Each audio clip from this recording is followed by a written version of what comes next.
As our today activity is about flowers are important, bees are also important life and food.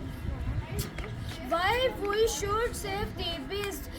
Because our 85% food depend upon bees.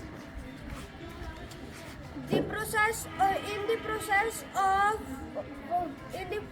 of pollination of flowers, bees will play a very important role.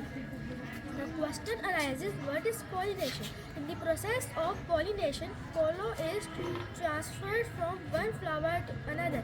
Then a new flower is produced. That is very important for our food. Why bees are disappearing? Because of pesticides and their habitat destruction. How we can save these bees? Plant flowers or the bees for pollination.